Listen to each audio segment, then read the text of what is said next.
নমস্কার বন্ধুরা, বং teddy food চ্যানেলে সবাইকে অনেক স্বাগত জানিয়ে আজ আমি তৈরি করব তালের বড়া। আমি যেভাবে তালের বড়ার রেসিপিটা শেয়ার করছি সেভাবে যদি তোমরা বাড়িতে করো তাহলে ওপরটা হবে কুরকুরে আর ভেতরটা হবে নরম। তাহলে চলো কীভাবে আমি তালের বড়াগুলো করি সেটাই তোমাদের সঙ্গে শেয়ার করছি। প্রথমে আমি তালের পাল্পটা বার করে নিয়েছি। এখানে দুটো আটির যে কাইটা হয়েছে সেটাই বার করেছি। তারপর এর মধ্যে দিয়ে দিচ্ছি চালের গুঁড়ো, তারপর দিচ্ছি এখানে গুঁড়ো চিনি। তোমরা চাইলে চালের গুঁড়োর বদলে সুজিও ব্যবহার করতে পারো। দিয়ে দিচ্ছি এখানে ময়দা। সবই এখানে আমি 2 টেবিল স্পুন মতো দিলাম, আর চিনিটা কিন্তু অবশ্যই স্বাদ অনুযায়ী দিতে পারো।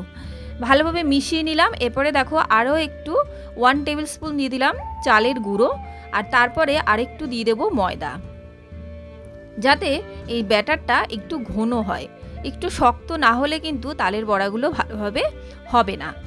দেখো সমস্ত উপকরণ ভালোভাবে মিশিয়ে নিয়ে এরপর আমি একটু নারকেল কোড়ানো দিয়ে দিচ্ছি। নারকেল কোড়ানোটা দিয়েও আবারও ভালোভাবে মিশিয়ে নিচ্ছি। তালের ব্যাটারটা আমাদের একদম রেডি হয়ে গেছে। এরপর একটা কড়াইতে বসিয়ে দিয়েছি সাদা তেল। সাদা তেলটা খুব ভালোভাবে গরম হয়ে গেলে তারপর ছোট ছোট বড়ার আকারে আমি করে দিচ্ছি। একবারে বেশি দেব না, যেহেতু তেলটা খুব বেশি গরম হয়নি। অল্প একটা দিয়ে আমি আগে ভেজে নিচ্ছি, তারপর তেল গরম হয়ে গেলে আরও বেশি পরিমাণ দিয়েও ভাজা যাবে। প্রথমে গ্যাসের ফ্লেমটা একটু লোতে রেখে ভাজতে হবে, তা নাহলে পুড়ে যাবে আর ভেতরটা কাঁচা থেকে যাবে। হালকা ভাজা হয়ে যাওয়ার পর এরপর গ্যাসের ফ্লেমটা বাড়িয়ে দেব, আর ভালোভাবে নাড়াচাড়া করে বড়াগুলোকে আমি তুলে নেব।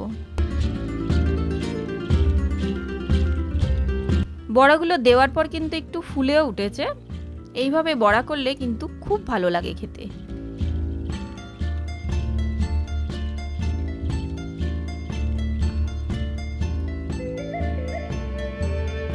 দেখো প্রথমে যে বড়াগুলো দিলাম হয়ে গেছে, এরপর আবারও আমি বড়া দিয়ে দিচ্ছি।